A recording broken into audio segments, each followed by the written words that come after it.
भगवान की जय। परम पूज्य आचार्य शांति सागर महाराज की जय। आचार्य श्री महावीर कीर्ति महाराज की जय। आचार्य श्री विमल सागर महाराज की जय। आचार्य श्री कवरसिंह महाराज सरस्वती सागर महाराज की जय। आचार्य गुरुवर सुंदर सागर महाराज की जय। अहिंसा में ईश्वर धर्म की जय। निर्वाणी माता की जय।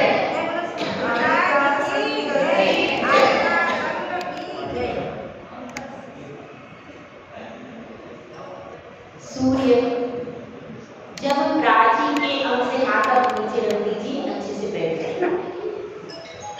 सूर्य जब प्राची के अंग से धीरे धीरे बाहर निकलता है तो उसका गोल गोल जो सिंदूरी गोला होता है वो अपने को अच्छा लगता है कि नहीं?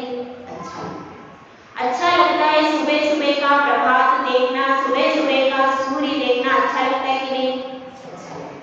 और इसी प्रकार से कहीं हम तालाब के पास में हो और वहां पर कमल के समूह खिलते हुए देखें तो कैसा लगता है? अच्छा लगता है। हर जगह खुलना और खिलना विकास का केंद्र माना जाता है। जब कोई वस्तु उत्थान के पथ पर जाती है, विकास के पथ पर जाती है तो वह वस्तु कैसी लगती है? बहुत अच्छी लगती है। पतन, गिरना किसी को भी अच्छा नहीं लगता, लेकिन उठना सबको अच्छा लगता है। सब चाहते हैं कि हम ऊपर उठे, चाहते हैं कि नहीं? हम क्लास में सबसे फर्स्ट नंबर किसका आना चाहिए? हाँ, अच्छा लगता है जब बच्चे फर्स्ट आता है, कोई फर्स्ट रैंक में आता है तो फर्स्ट नंबर पे आना कैसा लगता है? बहुत अच्छा। और फेल होना कैसा लगता है? अच्छा लगता है क्या? नहीं। फेल होना किसी को भी अच्छा और फर्स्ट आना सबको अच्छा लगता है। तो इसी तरह से हम आज यह समझेंगे कि हमारा यह जैन धर्म नंबर 1 पे क्यों है।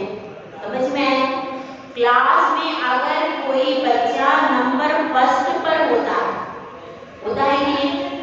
नंबर फर्स्ट पर होता है, कोई पूरी क्लास में टॉप करता है। तो जब कोई बच्चा पूरी क्लास में टॉप करता है तो उसका कोई ना कोई कारण होता है कि नहीं? होता है। वह कड़ी मेहनत करता है, वह परिश्रम करता है और टीचर ने भी उस पर पूरा ध्यान दिया होता है।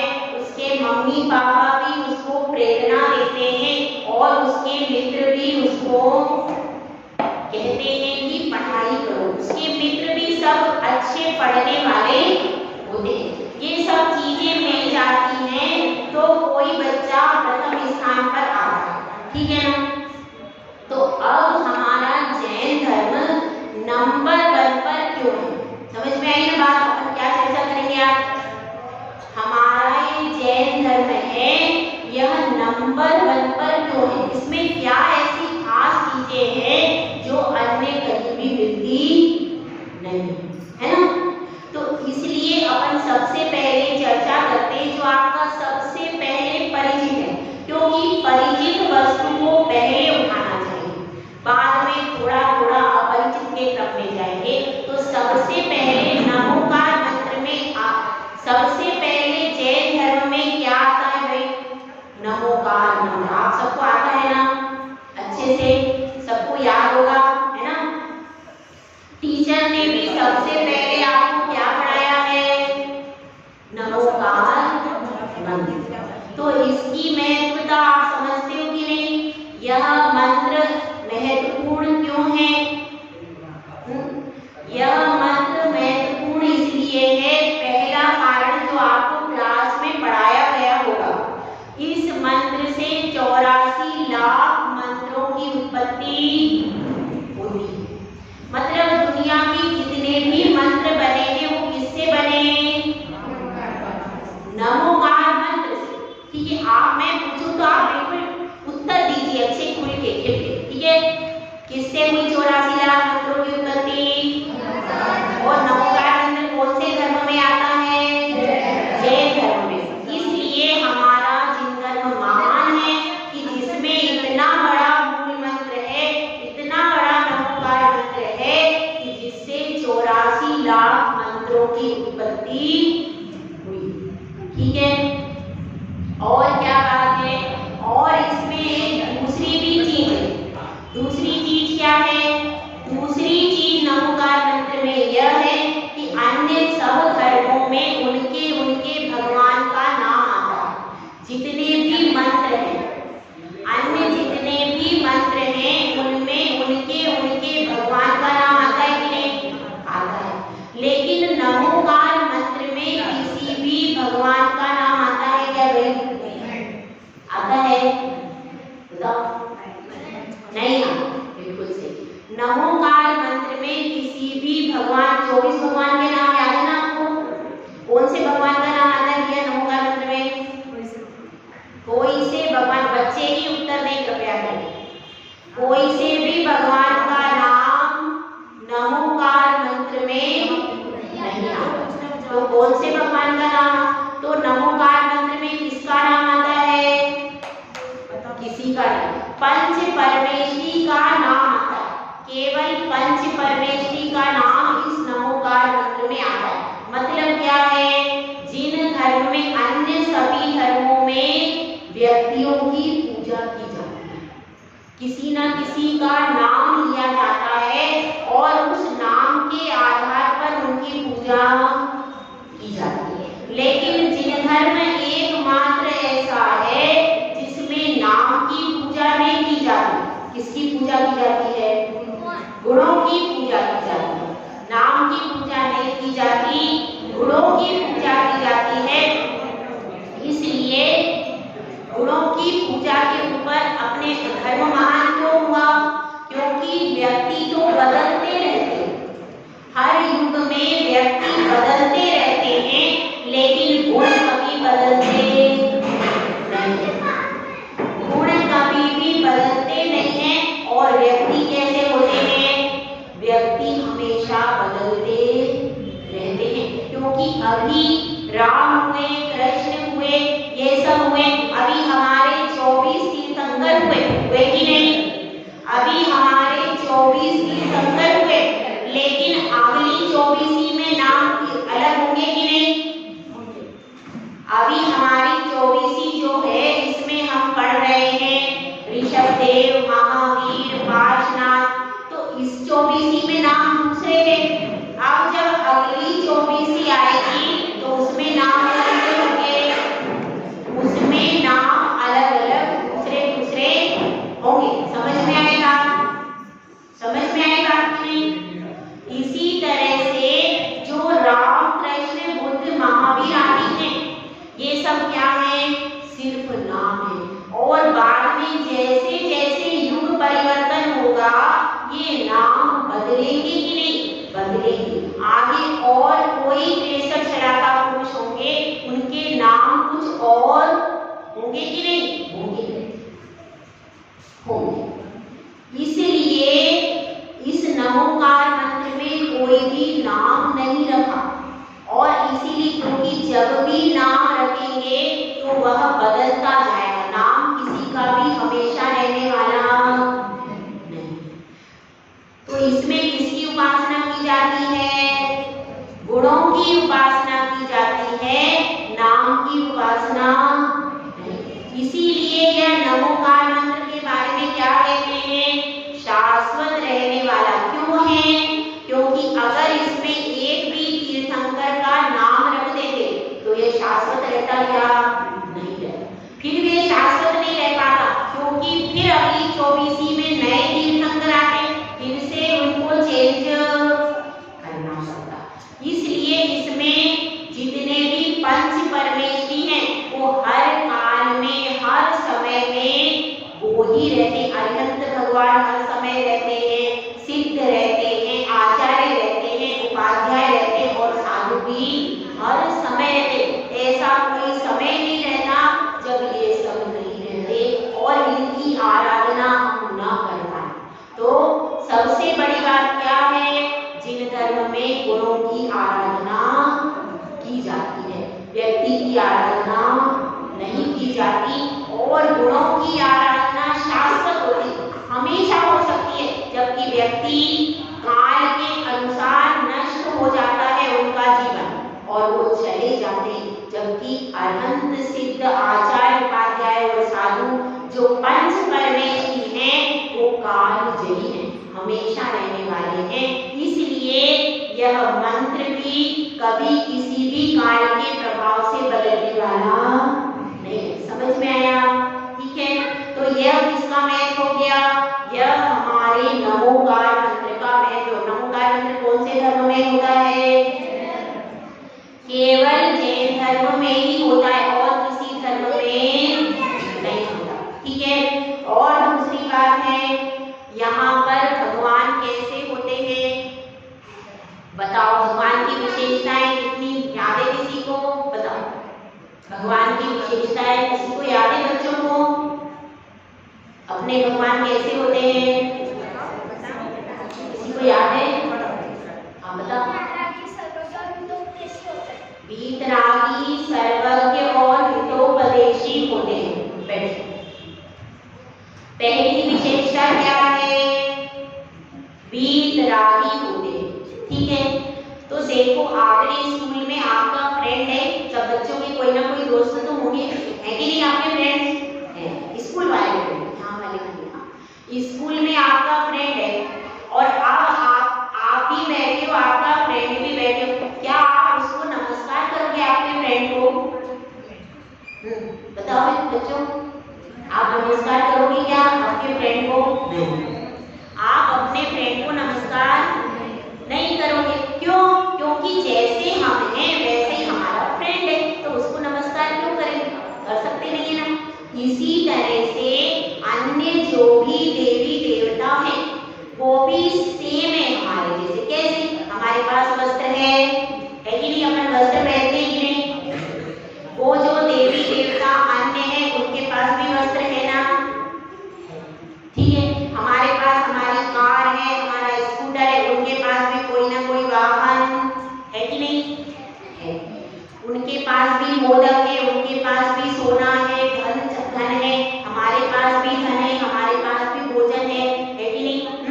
हमारे पास भी हमारी मम्मी है, पापा है, मित्र है, भाई है, हमारा पूरा परिवार है। उनके पास भी क्या है? परिवार है कि नहीं? जो अन्य देवी देवता हैं उनके पास में परिवार है कि नहीं है?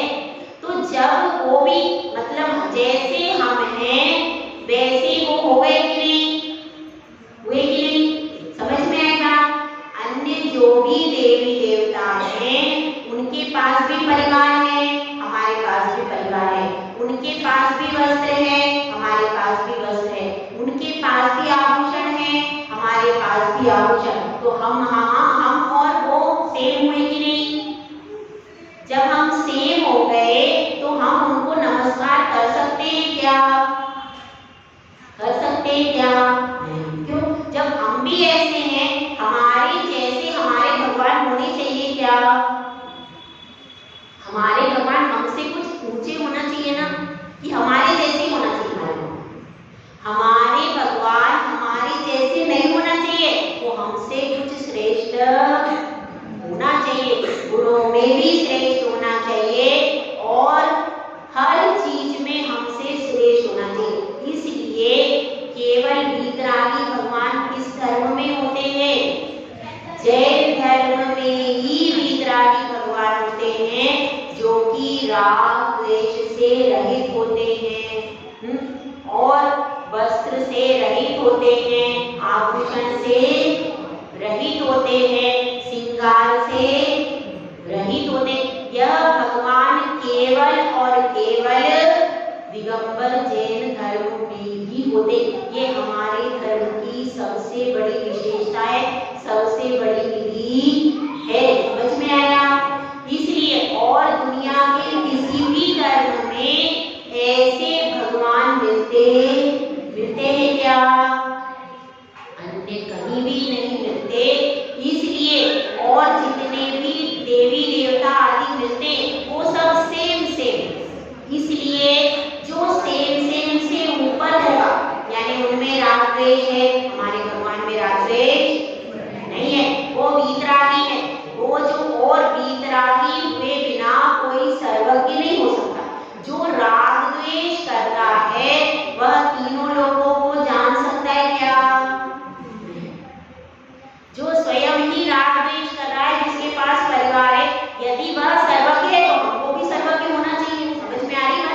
यदि हमारे पास भी परिवार है, उनके पास भी परिवार है, धन संपत्ति बस है और वो सर्वज्ञ, तो सर्वज्ञ हमको भी तो होना चाहिए।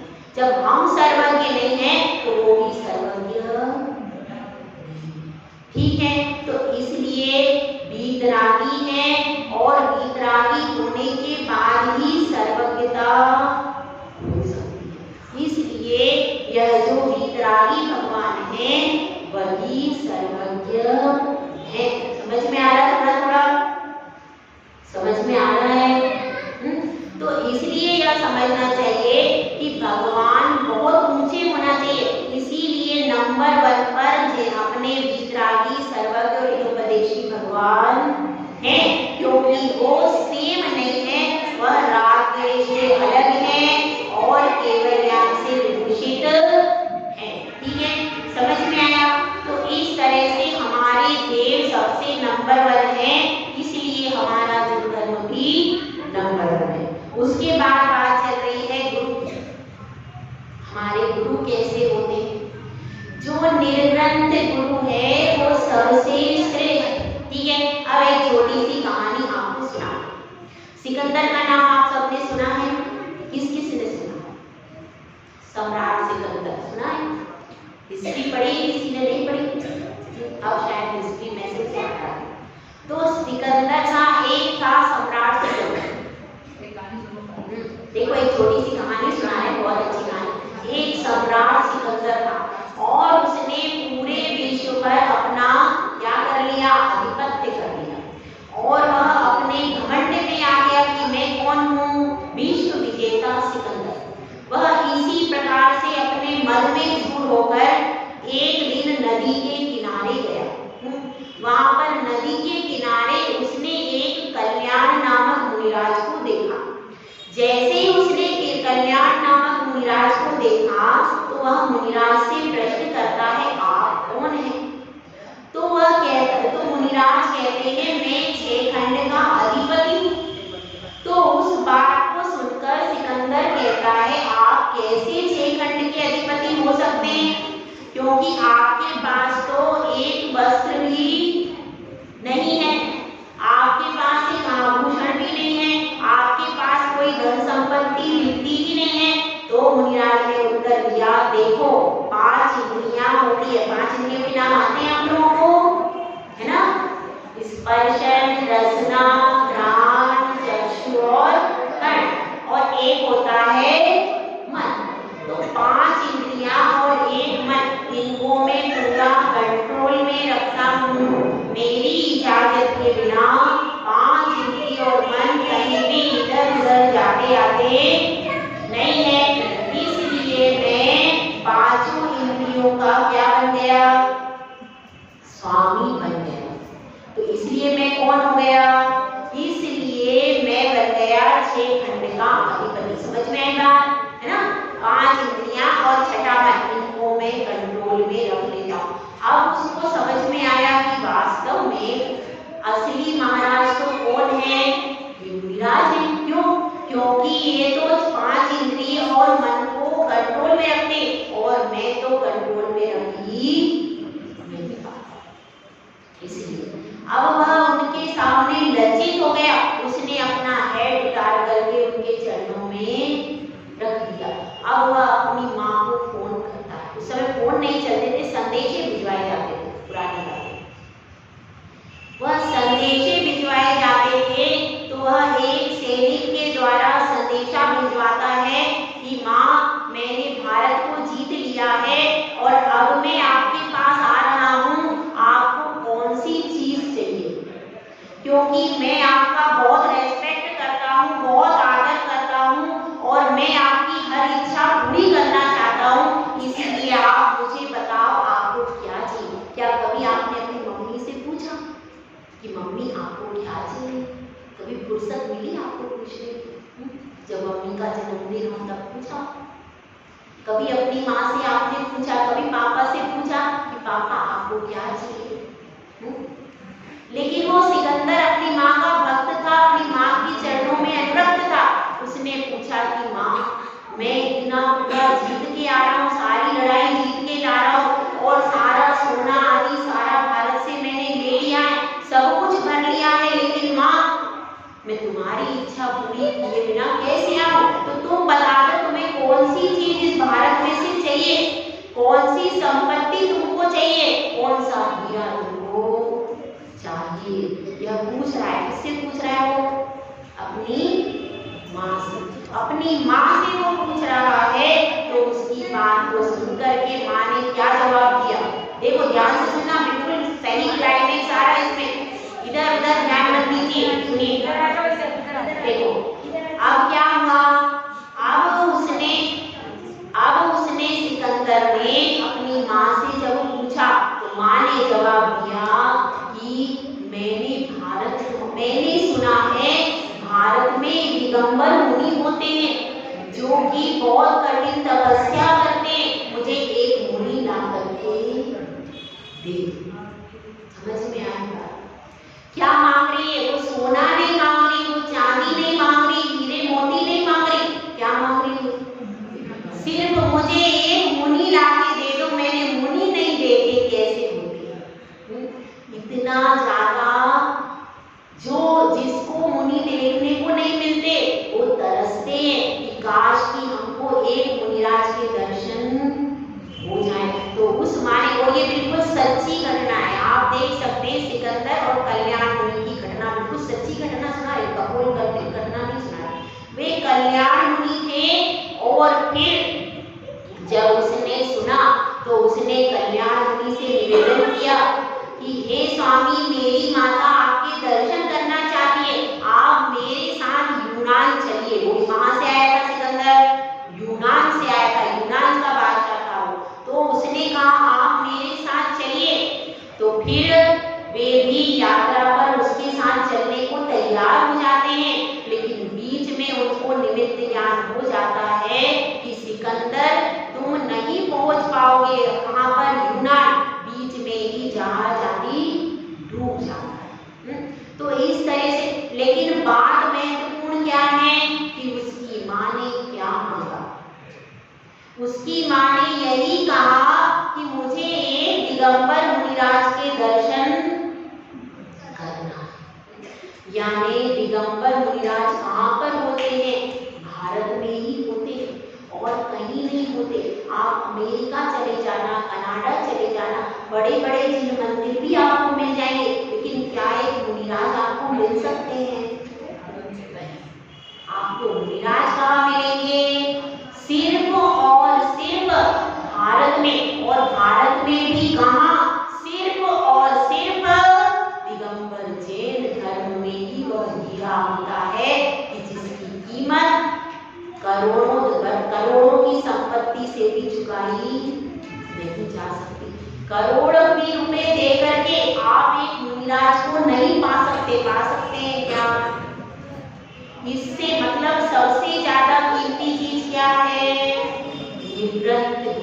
जो कि केवल जिन धर्म में ही होते हैं, जो कि एक समय आहार करते हैं, पैदल चलते हैं, अपने हाथों से केशलोच करते, ऐसे मुनि और कहीं भी नहीं होते।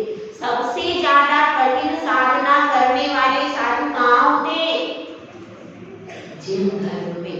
इसलिए हमारा धर्म नंबर 1 पे है, और जितने भी साधु हैं उन सब की साधना इस साधना से निम्नतम कोटि पर है। सबसे उच्च तपस्या किसकी है? नंबर साधु। इसलिए जिन धर्म कैसा है? नंबर 1 पे है। और देखिए हमारी जो जिनवाणी है, जो हमारी जिनवाणी है उसमें क्या विशेषता है? उसमें स्याद्वाद और अनेकवाद है। कोई भी पक्ष प्रस्तुत किया जाता है तो उसको कैसे प्रस्तुत किया जाता है? कई कई प्रकार से प्रस्तुत करते हैं। देखिए जैसे आपके घर में आपके पिताजी हैं, सबके घर में पापा है कि नहीं भाई? सबके घर में माता पिता है ना, ठीक है? सबके घर में माता पिता है, तो जो आपकी मम्मी है वह किसी की बहन है कि नहीं? बताइए। उनके कोई भैया तो होंगे या कोई बहन होगी, तो उनके भैया है कि नहीं? कोई होंगे, तो उनकी कोई तो भैया की अपेक्षा से वो क्या हो गई?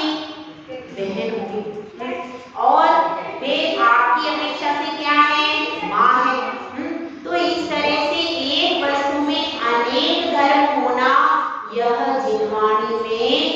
आता है। और यह जिनवाणी किसमें मिलती है? केवल और केवल जिन धर्म में ही मिलती है जिसमें अनेकांतवाद होता है, स्यादवाद होता है। और यह हमारा मूल अनेकांत और स्यादवाद किसी भी धर्म में पाया नहीं जाता, केवल जिन धर्म में ही पाया।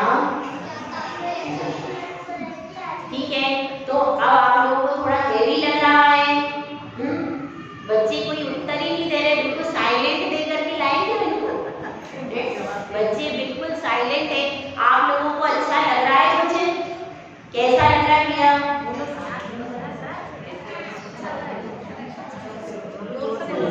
और अपने जिन धर्म में एक और चीज है, वो क्या है कि जिन धर्म में ही आत्मा परमात्मा बन सकता है। सब जगह कॉन्सेप्ट है भक्त और भगवान। क्या है भाई? भक्त और भगवान। लेकिन जिन धर्म में क्या है? भक्त तो है लेकिन भक्त भी भगवान बन सकता है। और जितने भी दुनिया के धर्म हैं, किसी भी धर्म में भक्त भगवान नहीं बन सकता। भक्त केवल भक्त ही रहेगा, वो भगवान कभी भी बन नहीं सकता। लेकिन जिन धर्म एकमात्र ऐसा है जिसमें भक्त भी भगवान बन सकता है, पुरुषार्थ प्रदान करने। सबसे पहले अगर मेहनत की जाए तो एक भक्त भी भगवान बन सकता है। पार्षद भगवान सबको याद है कि नहीं? सबके मंदिर में है ना पार्षद, कारुण्य में है ना पार्षद भगवान। तो पार्षनाथ भगवान भी पहले मरुभूमि के जीव थे। महावीर भगवान भी पहले भीड़ की पर्याय में थे। तो वे भी भीड़ की पर्याय से महावीर तक की यात्रा की कि नहीं उन्होंने? इससे ये पता चलता है कि कोई भक्त भी भगवान बन सकता है। किसी के शाप से, किसी के वरदान से क्या होता है? अन्य धर्मों में ये बताते हैं कि अगर कोई आपको शाप दे दे तो उससे क्या होगा? आपका पतन हो जाएगा। और यदि भगवान आपको वरदान दे दे तो आपकी उन्नति हो जाएगी। भगवान के ऊपर ही सब कुछ डिपेंड है। लेकिन जिन धर्म में अपने पुरुषार्थ पर ही सब कुछ डिपेंड है। जैसे हम कर्म करेंगे उसके आधार से हमको फल मिलेगा। समझ में आए? अन्य जगह पर कैसा है कि भगवान ने शाप दे दिया, वरदान दे दिया और वह भक्त की उन्नति और पतन हो गया। लेकिन जिन धर्म में क्या है? हम चाहे तो अपना पुरुषार्थ करके भगवान बन सकते हैं। ठीक है, तो ये सब क्या बताया जा रहा है? ये सब चीजें ऐसी हैं जो कि जिन धर्म को नंबर 1 पर रखती है। क्योंकि मोक्ष की अवधारणा भी कहाँ है? केवल जिन धर्म में ही मोक्ष की अवधारणा। और कहीं भी क्या बताते हैं? हेवन और जन्नत। हेवन और जन्नत क्या है? मात्र स्वर्ग है। स्वर्ग से ऊपर कहीं कोई बात नहीं की जाती। और शाश्वत सुख की बात किस धर्म में होती है? केवल जिन धर्म में शाश्वत सुख की बात हो जाती है। ठीक है, बच्चों को कुछ समझ में आ रहा है क्या? कैसा लग रहा है? अच्छा लग रहा है? कुछ समझ में आ रहा है? हम आपको यही बता रहे हैं कि ये बहुत मुश्किल से हमको जिन धर्म रूपी हीरा मिल गया। अब इसको कभी भी छोड़ करके जाना नहीं। समझ में आएगा? हमको हमेशा अपना पूरा जीवन जिन धर्म में ही बिताना है। कोई कितना ही हमको बहलाए, फुसलाए, कुछ भी करे, फिर भी ये समझना है कि ये बहुत मुश्किल से हमको हीरा मिला है। इसको यदि हम छोड़ देंगे तो दोबारा मिलेगा, इसकी कोई गारंटी नहीं है। इसलिए अपने जिन धर्म के महत्व को समझ करके हमको कभी भी इसको छोड़ना, ठीक है? हमेशा इस धर्म का चाहे हमारा मरण हो जाए लेकिन हम जिन धर्म को कभी भी नहीं छोड़ेंगे। ऐसा अपने मन में पक्का निश्चय कर करना। तो फिर उससे क्या होगा, इससे आपकी उन्नति होती जाएगी और एक दिन आप भी भगवान बन जाओगे। भगवान किस किस को बनना है? नहीं, ऐसे क्या अच्छा होना है? भगवान सब बनना चाहते हैं, ऊंचा सब उठना चाहते हैं। तो ऊंचा उठाने वाला धर्म एकमात्र जिन धर्म है, और किसी भी धर्म में भगवान बनने की कला सिखाई। यहाँ पर भगवान बनने की कला सिखाई जाती है। इसलिए ये हमारा जिन धर्म नमोकार मंत्र से, निर्ग्रंथ गुरु से और कर्म सिद्धांत से, श्यारवाद में अनेकवाद में वाणी के द्वारा और वस्तु की स्वतंत्रता धर्म से सबसे महान है। और कभी भी इसको छोड़ने की बात मन में कभी सोचना नहीं। जय बोला जय सुंदर सा महाराज।